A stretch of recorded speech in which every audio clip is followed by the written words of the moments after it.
الحمد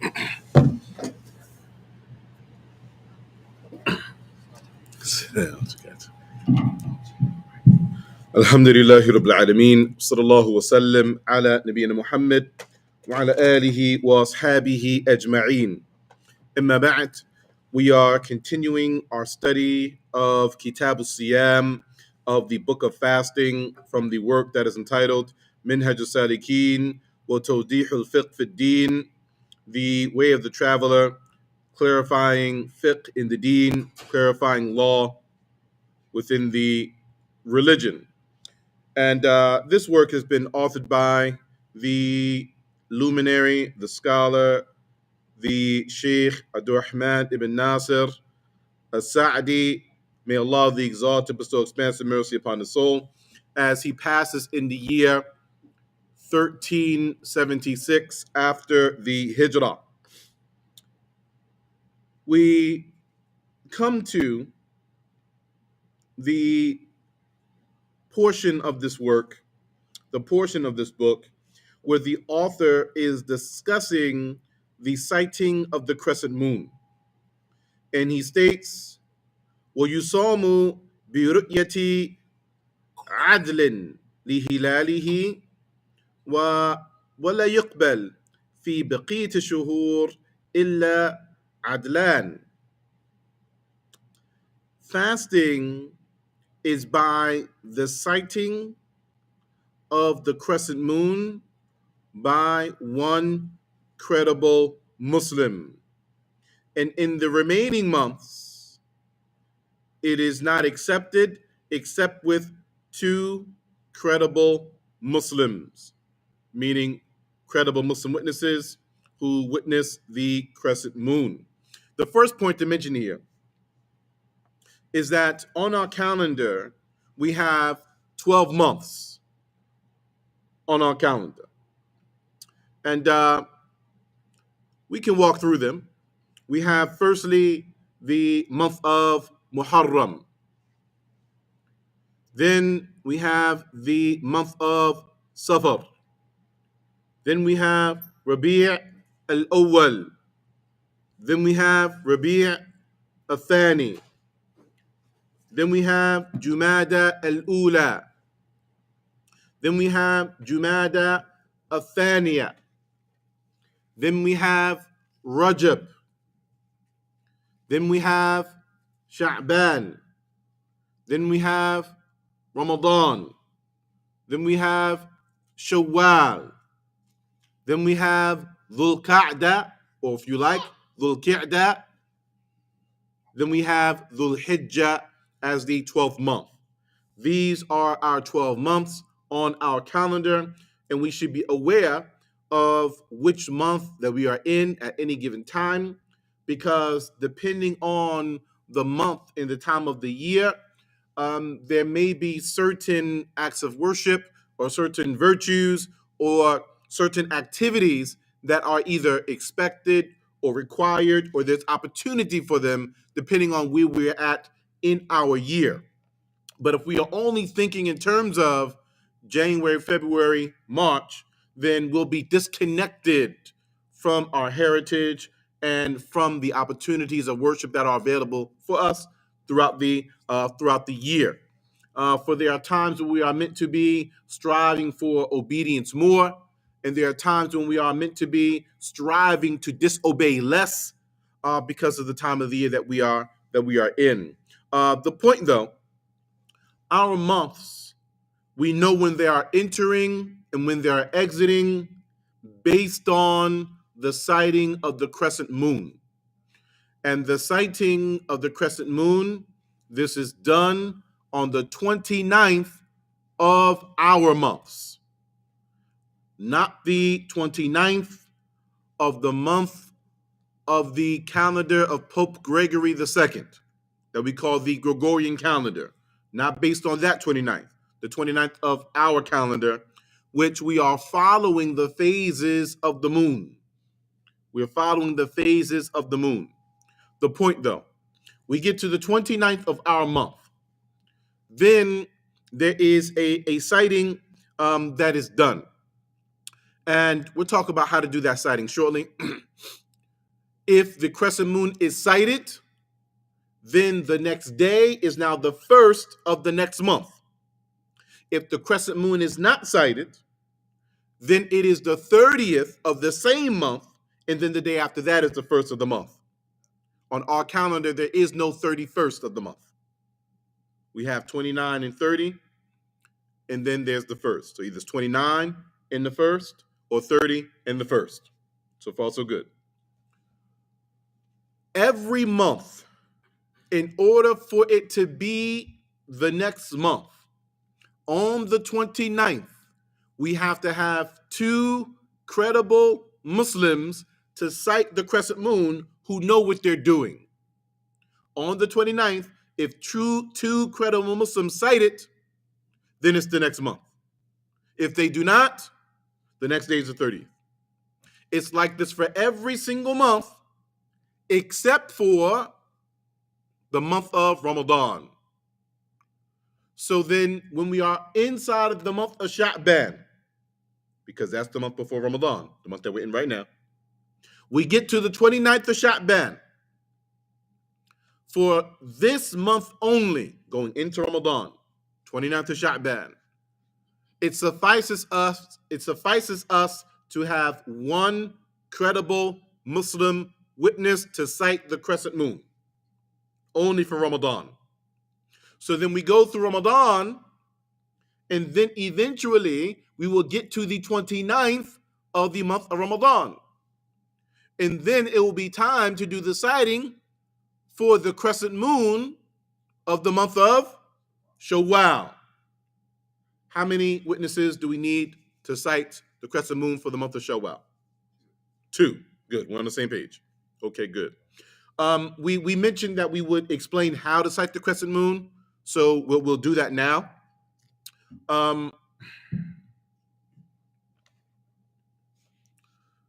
This is how that's done. On the 29th, you're going to find an area where you can clearly see the horizon and you can clearly see the setting of the sun. Okay, that's step one. Once you find that area, and there are a couple of areas in the city that are like this, right? In this city that we're in, a couple of areas that are like this. You're going to watch the sunset. And on the horizon, it'll be somewhere over towards your right. You're going to see the sunset. Mark that place. Mark the place where the sun sets. Okay? Because about 25 degrees to the left of that is where the crescent moon will be if you have the ability to sight it. Now, depending on where you're at in the earth, at what given time during the year, will determine if it's even possible to see the crescent moon. Because just from the standpoint of astrophysics and things of that type of a nature, it's just not scientifically possible to see the crescent moon in certain places of the earth at certain times of the year, right? Just depending on how the earth is and where the moon is and where the sun is and how the light is reflecting. Some places you can see it, some places you can't. Okay. Now, 25 degrees, you say, how do you measure that? Well, you do this approximately by taking your hand with its normal, just your hand. You're not spreading your fingers out ultra wide. You're not keeping them right tight, but it's naturally as it would be. You take your small finger and you place your small finger against the horizon where the sun set at, where you mark that point. And where your thumb is at, above that is going to be where the crescent moon will be if you have the ability to sight it. So far, so good? Now, your ability to sight the crescent moon, because just like there's sunrise and sunset, there's also moonrise and moonset. Okay? Somewhere in the range of about 30 minutes after the sun has set is when you will have the ability to see the crescent moon. Now it's going to be off to your left, off to the left of where the sun set at. Still on the same page. 25 degrees to the left. Now, the crescent moon on the 29th, it looks like a sliver. It's very small. It's not something that will be overly pronounced, meaning to the naked eye. Okay? And it only remains for a period of time, and then it's going to dissipate. It's going to go away. There's going to be moonset. So it's not going to be there for that long. Right? So there's a window. If you catch the window and you see it, you saw it. If you didn't see it, you didn't see it. Okay? And we should point out here that the laws of Islam have been structured for illiterate people. It's not something that requires us to be overly technical in order to practice and achieve. So the month entering or exiting is based on the ability to sight the crescent moon with the naked eye. Now, if an individual wants to take a step further and take out telescopes and things of this nature, you can do so, but it's not a requirement. It's not a requirement. Okay. The crescent moon that you'll see is going to be, and I know the cameras may do this in reverse, right? But the crescent is going to be on the right side of the moon, not the left side. The right side of the moon, right? I don't know how much we pay attention to the sky and pay attention to the moon and phases of the moon. Are we familiar with phases of the moon? Okay. Huh? To an extent? All right, let's talk about it. So the crescent moon that we see, that is the light of the sun reflecting off of the moon. Right? That's what we see. We're seeing a reflection of light. Right? So far, so good? Okay. So that's the light of the sun bouncing off of the moon, and then that's what we see. Okay? And it's just that little part of the sunlight that is bouncing off of the moon or reflecting off of it, so we see a crescent on the right side. And then moving from the right of the moon to the left, it's going to get brighter and brighter, meaning more of the moon will be reflecting light. We'll see more of the moon until it gets full, right? And then we're going to see the light continue to move over until eventually there'll be a crescent on the left side of the moon. But the light is moving from the right over to the left. Same page. Okay, let's talk about phases.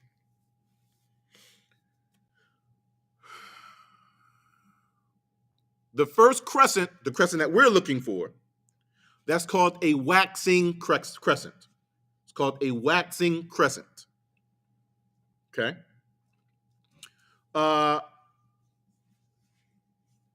Then you're going to get to the first quarter,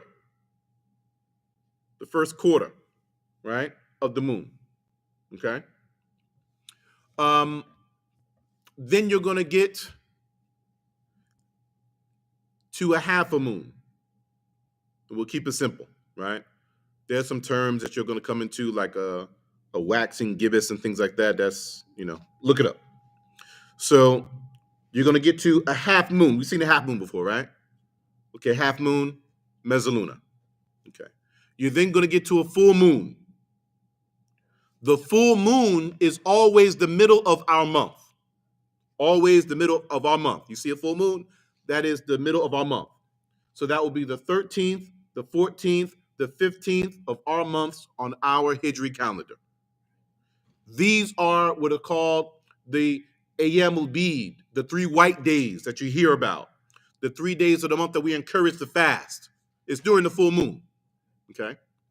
Then you're going to, you get to the full moon, and then it's going to go back down to the half moon, the quarter moon, right? And at this point now, you have a waning moon. It's waning, it's going away, right? And then you get to uh, the last crescent, the final crescent, right?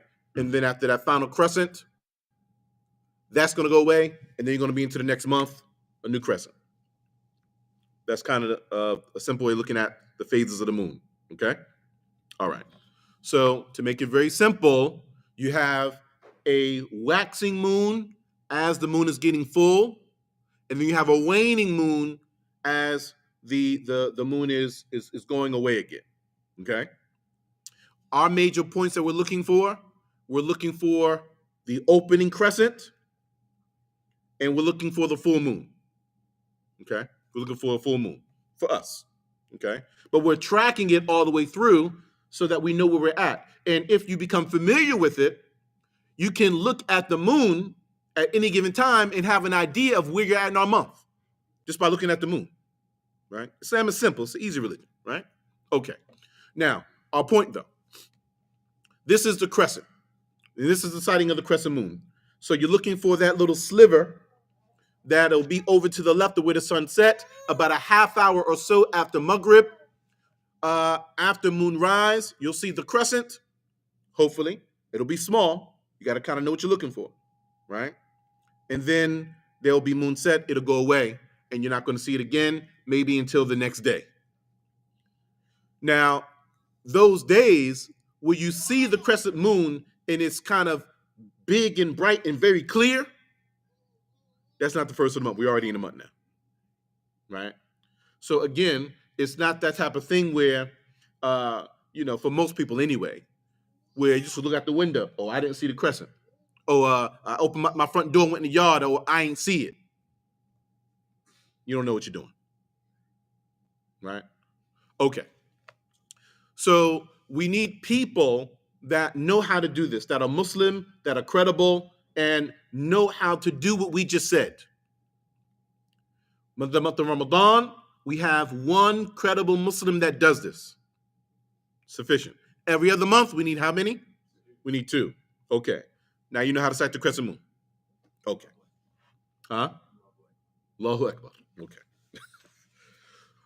The author continues and he states, and it is obligatory وَيَجِبُ تَبْيِيتُ النِّيَّةِ لِصِيَامِ الْفَرْضِ. And it is obligatory to develop the intention during the night for an obligatory fast. So, when are you developing your intention to fast? Because every act of worship, you have to have an intention. Certain acts of worship, there is a window of time that we have to develop that intention. Fasting is like that. There's a window for it, and it's possible to miss your window. Firstly, what is the niyyah? What is the intention? The intention is al-azam ala fi'l. It is the resolve to perform an action. It's when you decide that you're going to do something. Have you done it yet? No, but you've decided that you're going to do it. That decision inside of your heart to perform an action, that's the intention. It is what you are doing and why you are doing it. In this instance, the what? Fasting an obligatory fast, meaning the pillar of Islam, fasting the month of Ramadan. That's the what. The why, that's the niyyah. The why, as an act of worship that we're offering to our Lord to accept from us. Right? It is as though we are asking Allah to reward us for this act. This is why the Messenger of Allah stated, "Ad-du'a huwa al-ibadah." Supplication is worship, because by our act of worship, by merit of you fasting, it's as though you're asking Allah to reward you for your fast by way of the action itself. Likewise, other acts of worship. When you pray, the act of your prayer itself is dua. It's as though you're asking Allah to reward you for this prayer, just by the action of it. Okay. So when are we doing this? After Maghrib, before Fajr. In that window. That's when you're developing your intention to fast. Now, on the 29th, when the crescent moon is sighted, and or on the 30th, if the crescent moon was not sighted, at Maghrib, yet before Fajr, sometime during the night, you are making the intention to fast the entire of the month of Ramadan. So, meaning, you are making your intention to fast the entire month of Ramadan on the first night of Ramadan. The first night of Ramadan, because the night precedes the day. So far, so good? So you've made your intention to fast the entire the month of Ramadan. You fulfilled your obligation with regard to intention. Now, every night thereafter, throughout the month of Ramadan, after Maghrib, before Fajr, anywhere in that window, you are then renewing your intention every day for your fast. And this is mustahab. This is encouraged for us to do. You fulfilled the obligation on the first night of Ramadan, but you renewing your intention, this is optimal. We are rewarded if we do so, and we're not sinful if we don't. Every day. Okay. The author then states, وَإِمَّا النَّفَلْ فَيَجُوزُ بِنِيَّةٍ مِنِ النَّهَارِ. As for a voluntary fast, then it is permissible to make your intention during the day. Voluntary fast. You can make your intention during the day. Okay? It has to be, well, a couple stipulations here. One, so long as you have not eaten and you have not drank anything yet. Two, it's before dhuhr. Voluntary fast. Voluntary fast. The Messenger of Allah sallallahu alaihi wasallam would go into his home after Fajr. Perhaps he would go into the house of Aisha, may Allah be pleased with her, and he would ask, is there anything to eat? And if she said no, he would say, well, I'm fasting then. Which clearly shows now it's after Fajr, it's during the day. It's not the night before, it's not between Maghrib and Fajr. This is now after Fajr, during the day when he's stating this. Because typically, the Messenger of Allah sallallahu alaihi wasallam is returning back inside of his home at the time of duha, at the time of the forenoon prayer, right? Meaning he prays Salatul Duha, he prayed it in the masjid, and now he's going back into his home.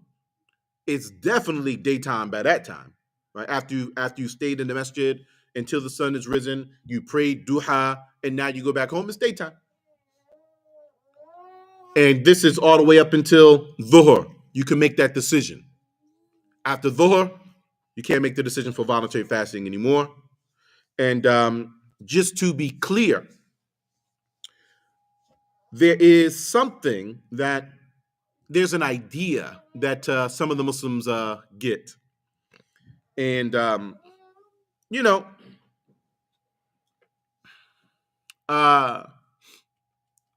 some Muslims get in their minds, I'm going to fast for half a day today.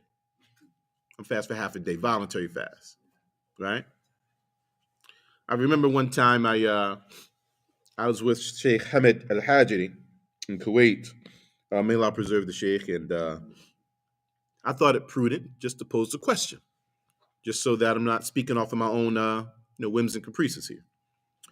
And I asked the Sheikh, is there a thing where Muslims can fast for half a day? Bid'ah. That's innovation. Can't do that, right? So in any regard, all that being said, though, is it possible in a voluntary fast that you can fast for a period of time and then decide to break your fast? Can you decide to break your fast in a voluntary fast? Yes. Yes. A voluntary fast, you can decide to break your fast. But in your intention on the onset of it, you would not make the intention to fast for half a day. Because fasting, by definition, when we opened this class last week, you're fasting from the onset of true Fajr until the setting of the sun, along with the intention. That's in your intent. You follow? Okay. The author continues here and he states, and as for the individual who is ill, and he will be, or she may be, harmed by fasting, as well as the individual who is traveling, it is for them to break their fast, and it is for them to continue their fast. I mean, you have a choice. You're ill. You're traveling. You now have an option. Continue to fast or break your fast. But there's some details here that we have to mention. Firstly, this returns back to the principle in fiqh, the qa'ida fiqhiyya. Um, it's a universal maxim, a legal maxim. It's one of the 5 universal maxims that our sharia, that our law revolves around. Al-mashaqqa tajlibu taysir, that burden brings about relief. Difficulty brings about ease. So if we're in a scenario where you're ill and it is a burden on you to continue to fast, or if you're traveling and it can be a burden on you to fast while you're traveling, then our sharia removes that burden and you can break your fast. Now, who determines what that burden is? Who determines at what point you can break? It's yourself. Istafti qalbak. Seek the fatwa from your own heart. Right? Seek the edict from your own heart. You determine that. I can't tell you that you're at the point where, oh, you need to break your fast or you can break your fast. You have to decide that. But at the same time, it's a trust from Allah. So then you know what you can handle, what you can't handle. Okay, you got a little bit of a tummy ache. Okay, how bad is it? Right? You have a slight headache. Okay, you're a little bit uncomfortable. Okay, fasting is a little bit uncomfortable. Right? So you determine where you are with that, right? But don't take advantage of the Sharia. Does that make sense? Okay. Now, when we're speaking to illness, illness is of different types.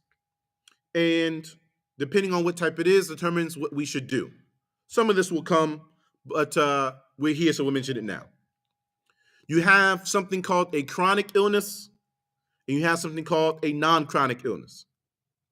A chronic illness is an illness that you do not expect to be healed from it. You don't expect it to go away. Can it go away? Is it possible? Maybe. Maybe Allah will allow that. But the expectation is that it wouldn't go away. Most of the time, people that have diabetes, type 2 diabetes, that kind of stays. Most people, once you get into high blood pressure, that kind of stays, right? Certain types of cancer kind of stays, right? There are certain things that you don't expect a person to be healed from, right? Okay. Now, if you have a chronic illness that the expectation is that you will not be healed from it, certain types of heart disease, once you have it, you kind of got it. Then for these people, it is for them to feed a person for every one day that they would have been fasting. You just feed a person, you don't fast. Now, who helps you to make this determination? Your doctor. Your doctor. Okay? Huh? Uh no, the person that you feed doesn't have to be Muslim here. No. We're just feeding. Right? You feed a person. And it doesn't necessarily have to be a poor person either. You're just feeding a person for every one day that you're not fasting. Open. One person. Not it cannot be a family member that you are already responsible for because you're already supposed to be feeding them. Right? You don't get extra brownie points because you feeding your family that you're already supposed to be feeding, right? Um, but maybe extended family is somebody that you're not right immediately responsible for. Maybe. How much? You feed this person what is a normal portion meal of type and size for the people in your place, in your time of your culture. A normative meal, right? A normal staple meal. Okay, that's chronic. We should state, though, this does not negate the fact that this individual still participates in everything else that Ramadan has to offer. You're still on your best of character. You're still heightening your worship. You're still amongst the Muslims. You're still reading the Quran. You're still standing in prayer at night. You're doing everything else. You're just not fasting, and you're feeding instead of fasting. If it is a non-chronic illness, an illness that you hope to be relieved from or healed from, you got a cold, something like that, right? Maybe it's the flu, something like that. You expect that to go away. Is it possible that it won't? Possible. Are there people that pass away from the flu? Yeah. Are there people that pass away from diarrhea? Yeah. But the expectation is that you'll be healed from it. Here, you would not feed people. You would break your fast, and you will make up your fast from other days outside of Ramadan. So far, so good. Okay. Your time limit, though, you have to do this before 1 year. You have to do this before the upcoming Ramadan. You have to make up your days. If for some reason you get to the next Ramadan and you still have not made up those days when you were ill with a non-chronic illness, now you bear sin. You still have to make those days up in fasting. And you have to feed a person for every 1 day that you didn't fast at this point. We follow. Y'all looking at me, but I'm not, y'all not giving me. We on the same page? Here we go.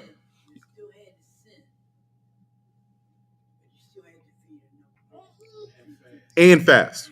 If it goes beyond a year, we're sinful now. You still have to fast that day, and you have to feed a person. Okay? Whereas if it's before that year, if it's before Ramadan, you just fast that 1 day, you make it up, and that's it. No sin, nothing like that. Now,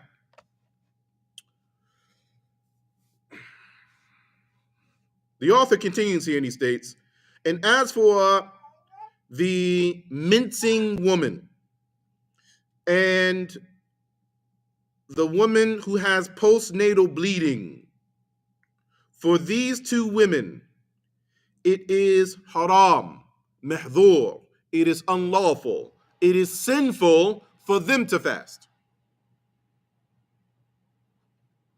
And it is upon them to make up those days in fasting. So it's not here. This is different than the issue of an individual who is ill or traveling. That's a rukhsa. That's a concession. For our women, it is prohibited for them to do it. It's prohibited for them to fast in that particular state. And it's for them to make it up from other days outside of the month of Ramadan. Meaning those 5, 6, 7 days that they'll be making up from a menstrual cycle, then they have up until the upcoming Ramadan, meaning before the next Ramadan enters, to make up those 5, 6, 7 days, however long the cycle was. If for some reason she does not make up those days before the next Ramadan enters, she's sinful. She still has to fast those days, and she has to feed a person for every one day that she didn't fast. Postnatal bleeding lasts longer than a menstrual cycle generally. With postnatal bleeding, there is no minimum with regards to how long it lasts. There is a maximum, though, and those among scholarship that cite a maximum, because all of them don't, but those among scholarship that cite a maximum for postnatal bleeding, it stops at 40 days. It stops at 40 days. After 40 days, it's no longer considered postnatal bleeding. Then we enter into the laws of istihada, the laws of menorrhagia that we discussed in the Book of Purification. We won't discuss here.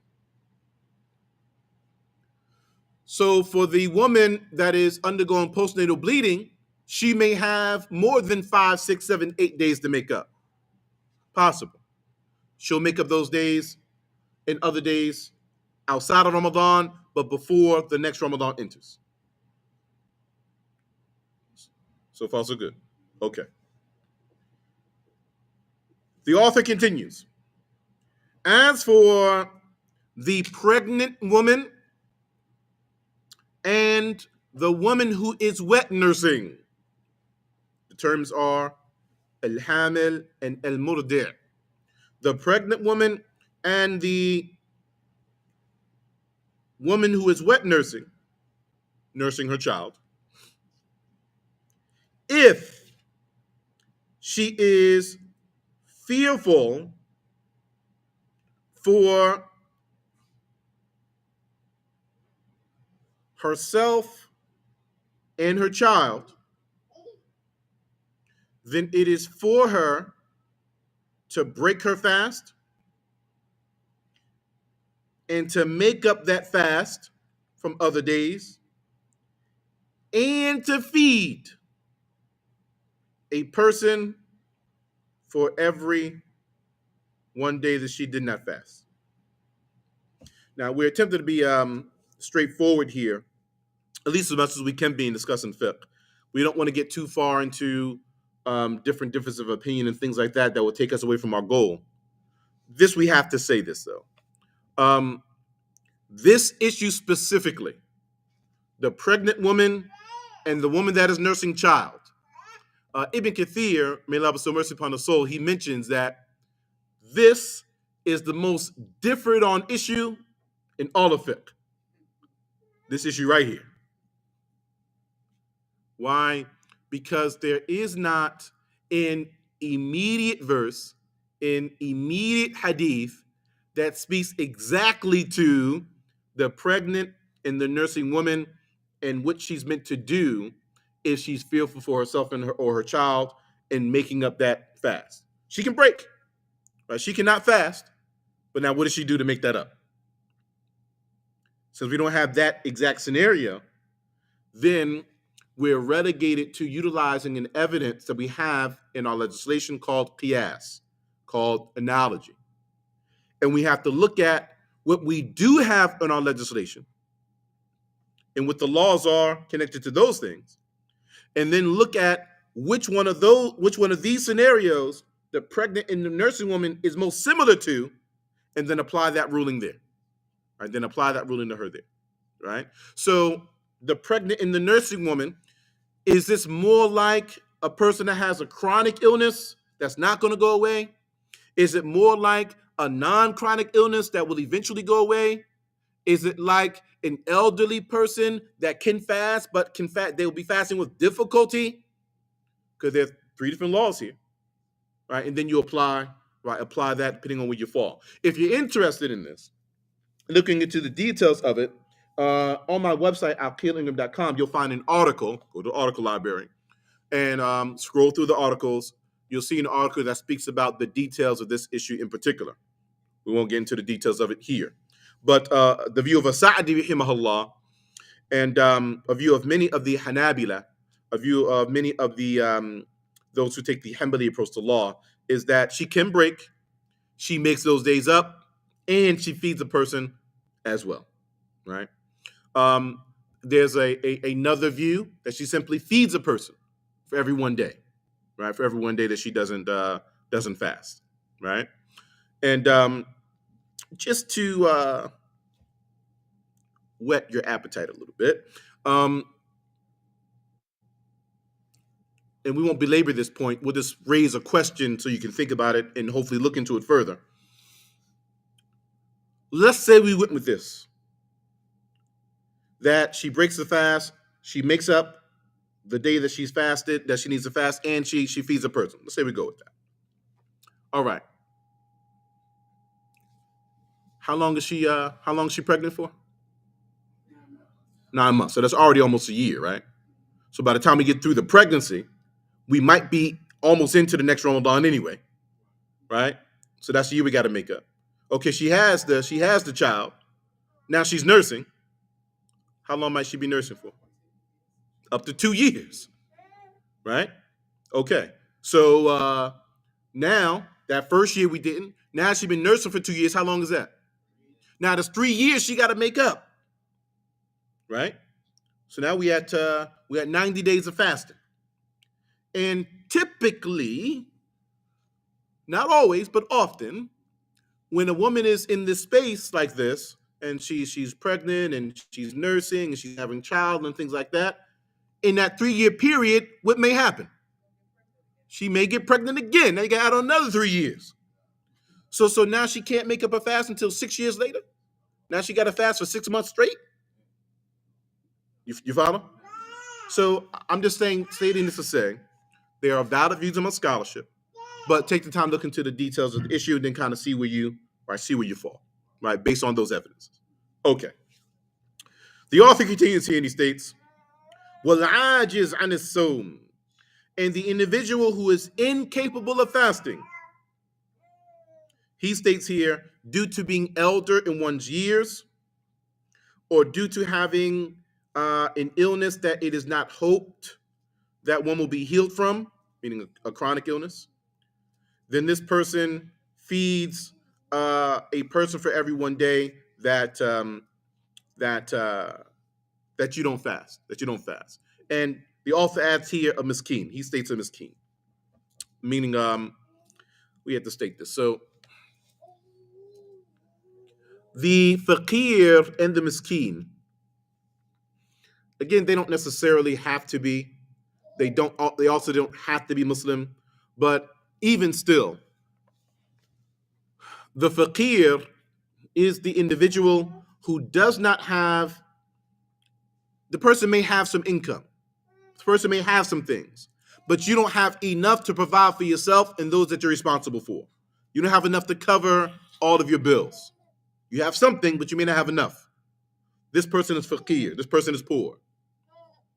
The miskin, because we think faqir and miskin are synonyms, not necessarily. The miskin is the needy person.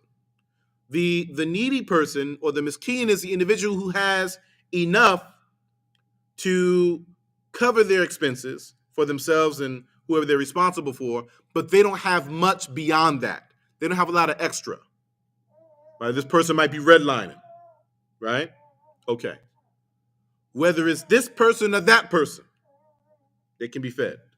And we're stating it's pretty much open here, especially in America, because the average American, not all Americans, the average American is at the level of miskin. We just don't want to look at ourselves that way, right? But the average American, right, has enough. You can cover your expenses. You may have some extra, but you don't got no whole lot of excess, right? You don't got a whole lot of excess. Okay, all right. So because of this, especially, and we'll get into this when we get into Zakat al-Fitr, that's later. We we're looking for, okay, who do I give my zakat al-fitr to?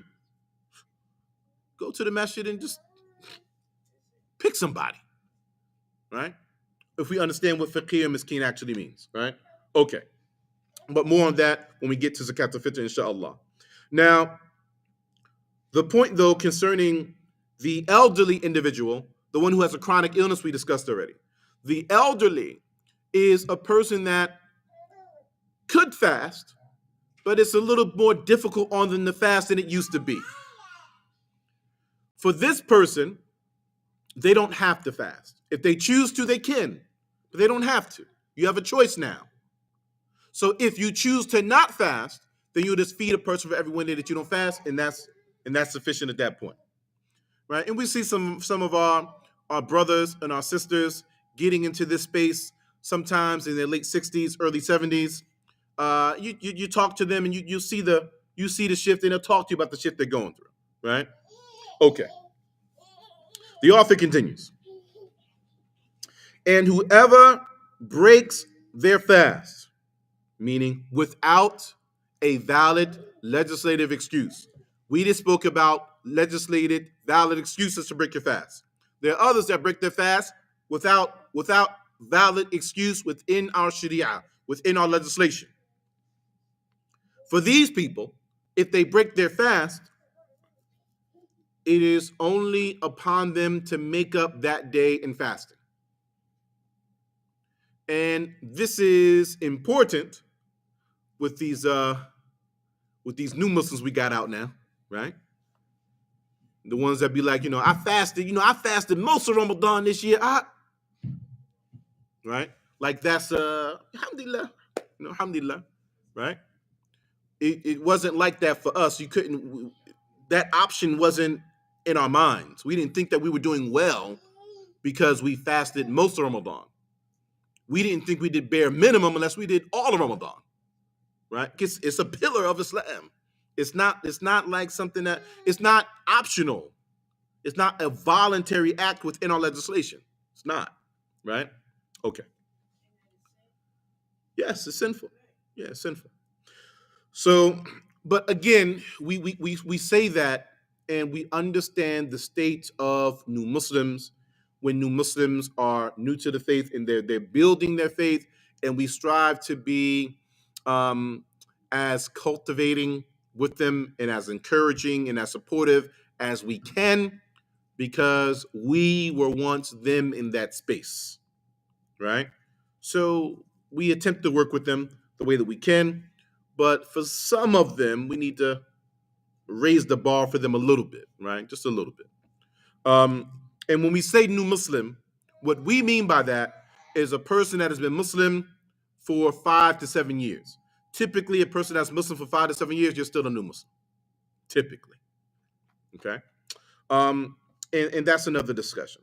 A person really doesn't start to become solid in their faith until you get around the 10-year marker. You don't really become fully settled in your faith until about the 20-year marker up, right? That's typically the progression. There are some that move a little bit faster, but typically that's kind of where it is, right? And if you look at people, and regardless of how much zeal or how much they're practicing and things like that, understand that people that are early on, they're in a state of fragility. And it's easier for them to shift than it is someone that's a little more seasoned, right? So we should understand this when we're interacting with people that are a little bit newer to the faith, in how we educate them and what we expose them to and what we expect of them, what we require of them, the environment that we create for them. We have to be cognizant of this, because the Messenger of Allah sallallahu alaihi wasallam was cognizant of this, and the way that he interacted with people that were newer to the faith was different than the way he interacted with people that were seasoned in their faith. So we should practice that sunnah as well. Okay? All right, moving forward. The author states, now, an individual who breaks the fast without excuse is upon the individual to make up the day in fasting.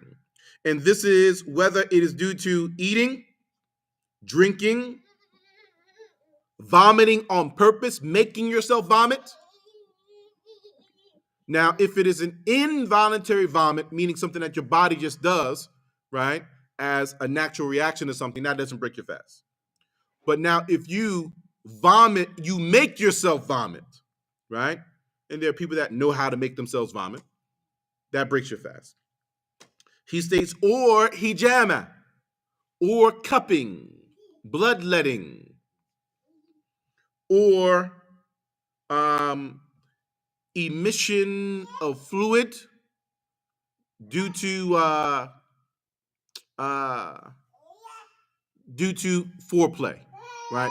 Whether it is foreplay or self-play, you climax, that breaks your fast. Okay, um, we have to kind of walk through these here. Eating and drinking, we believe that's pretty clear. There is an exception here that we'll come to later, inshallah. Vomiting, again, if it is an involuntary vomit, if it is a reaction of your body and your body is upchucking, that doesn't break your fast. If you make yourself upchuck, that does break your fast. He states here, or hijama. We're familiar with hijama. We've heard of it. Cupping, right? But not Chinese cupping. Not that, right? So our cupping that we have within our legislation, it's done in such a fashion. We'll describe it briefly. Where a razor is taken over the area where we're looking to release the bad blood from, and there are small incisions that are made with the razor. Right, you're not looking to dig in very deeply and hurt the individual, but you're going to feel it though. You are going to feel it, right? But you make small incisions. Now there's some blood that will begin to come out from those small incisions, right? You're breaking the skin. Then you take a cup, you place fire inside of the cup, right? What does fire feed off of? Right, oxygen. Fire feeds off of oxygen, yes, no? So then you take the cup and then you place it on the skin over the area where the blood is now, where the skin is broken and the blood can come out. Now, once you place that cup on top of the skin, what's going to happen? You do a little bit of science, huh? Right, it's going to draw it out. Why? Because the fire feeds off of oxygen. Until there's no oxygen left, it will create a vacuum. Right, that's what the cupping is. Now a vacuum is created, and now the vacuum is sucking the blood. Does that make sense? Okay.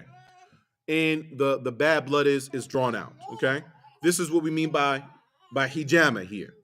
The Chinese form of cupping, it's done with cupping, but it's like a suction without breaking the skin.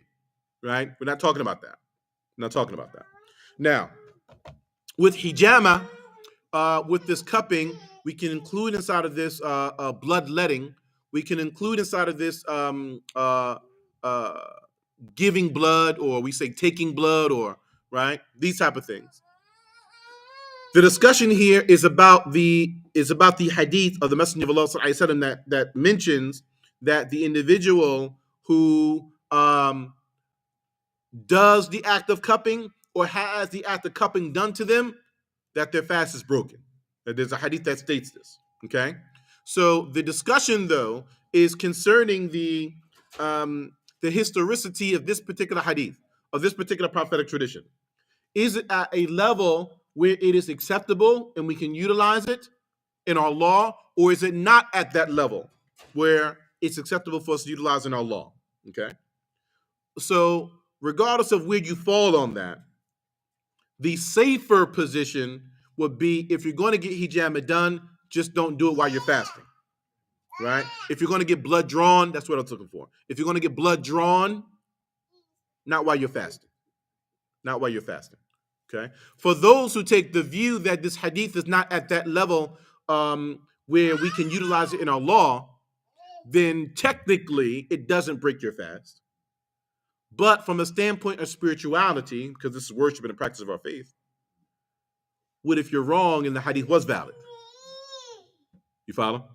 Now you're breaking your fast. So out of being safe, right? Not while you're fasting, or just break your fasting, right? Make it up another day. If you have to get your blood drawn, right? Then break your fast, make it up another day. Or he states here emission of fluid due to foreplay or self play. We have to make a distinction here, and the distinction that we'll make is we have to speak about the types of fluids. There's medhi and there's mini. There's prostatic fluid, and then there is the actual fluid that comes forth when climaxing. This is speaking about the fluid that comes forth when climaxing. It's not speaking about the fluids before that point in time. The fluids before that point in time do not break fast, do not require ghusl either, right? They can require washing the area, making wudu, making ablution, but not ghusl and not the breaking of the fast. Want to make ghusl? You can. What's going to stop you, right? Okay. Now, if an individual climaxes, this breaks the fast. Okay. Now, in all of these scenarios, it's not like, because this is sinful to do, right? This is in Ramadan, we're going to be fasting, and then you chose to break your fast without having a valid legislative excuse to break the fast. So it's not like you get a vacation because you broke your fast. Oh, I ate something, so now I'm just going to eat all day.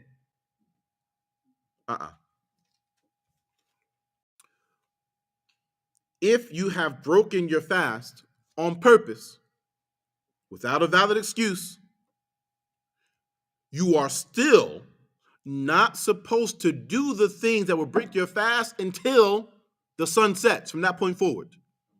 And you still have to make the day up. That's our law. Okay? And the last point that we mentioned here, because when we stated foreplay or self-play, we meant that specifically, not intercourse. And we may have to speak to some of these details next week, but we'll at least mention this so we can make the distinction. The author then states, except for the individual who has broken the fast due to jima', due to intercourse, meaning intercourse during the daylight hours of Ramadan. This individual, meaning on purpose, like you meant to do that and you did it. You didn't stop yourself. You continued forward. This individual has to make up that day from other days outside the month of Ramadan. And has to free a slave. Free a person that does not have their freedom. If the individual is unable to find such an individual or is unable to free such an individual, because that's step one, you're actually supposed to attempt this. We don't go to step two immediately. Because there still is such a thing as human trafficking, which is modern day slavery, right? There still is such a thing as incarceration, which the way our laws are set up, technically, that's slavery, right? Okay. You're unable to do that. Then you go to step two. Step two, you fast 60 days consecutively outside the month of Ramadan, meaning 60 days back to back without breaking your fast, and the one day that you didn't fast. So 61 days. That's if you did it once. 2 days in Ramadan, that's 120 days fasting consecutively plus the 2 days. So that's 122 days, right? 3 days, 4 days. It's not something we take lightly. If you don't have the ability to fast 60 days consecutively, then feeding 60 people for every one day that you didn't fast, and fast the one day that you didn't fast.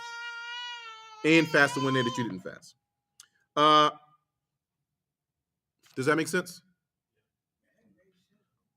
هذا والله أعلم صلى الله على محمد. We're kind of beyond time now. Yes.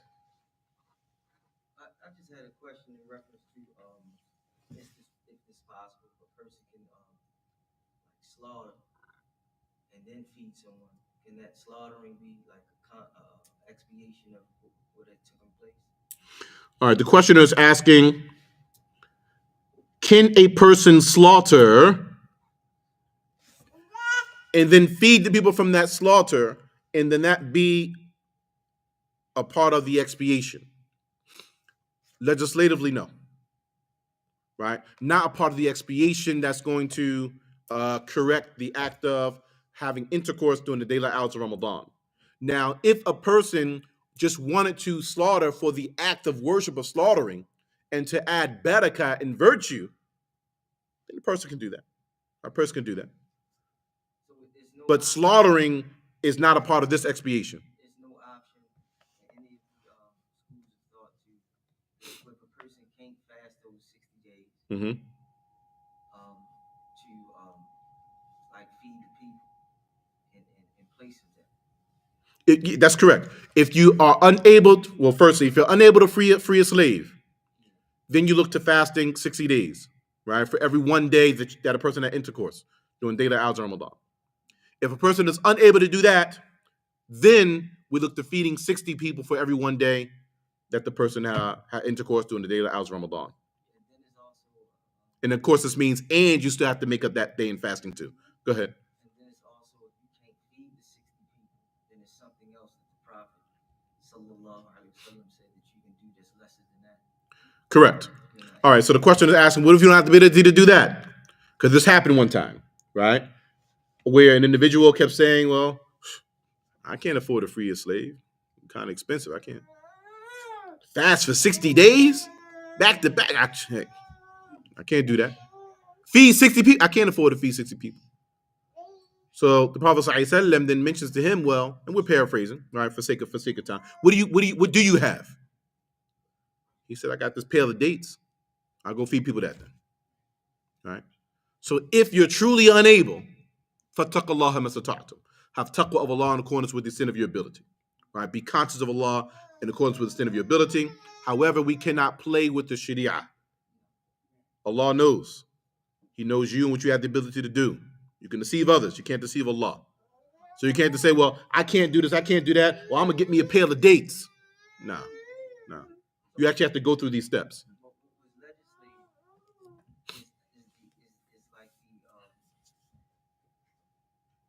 Like the expiation of that, but couldn't it also be like a if a person does a good, it could be something in reference to like temzuha, like the wiping out of. Not saying that it's gone from your slate, but to do that extra act, or to even make tawbah, to do that kind of tawbah, to alleviate some of the weight. Yeah, generally speaking, right? Generally speaking, good deeds wipe out bad deeds. Generally speaking. Questions? Yes. My question is about the postnatal bleeding. Postnatal bleeding. Right. So when we talked about the mincing and the non-chronic and the chronic, if the lady goes past 1 year, right, making up those days for postnatal bleeding, is she sinful if she go past 1 year? I don't think we mentioned that.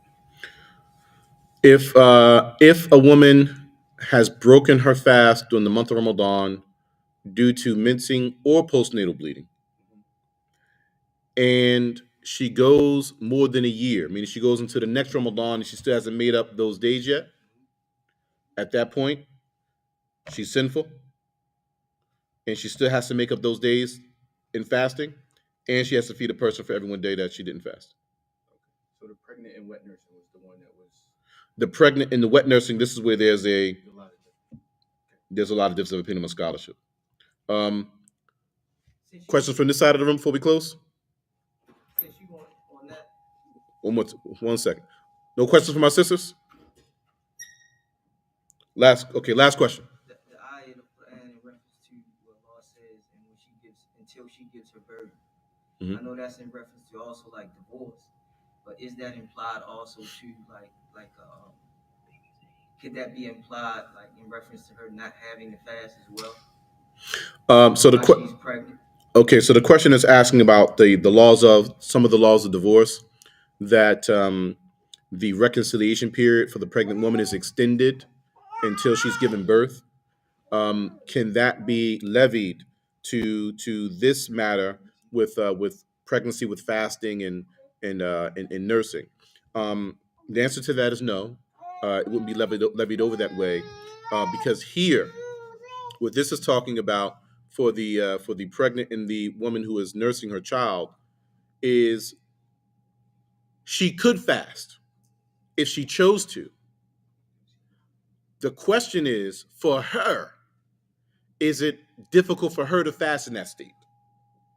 And the question is, for her, is she fearful for her child, right? And the health of her child if she fasts, right? And that's a question for our sisters to answer with their doctors, right? And it's not necessarily the case either, because most of our women, oh, I'm pregnant, I'm not fasting.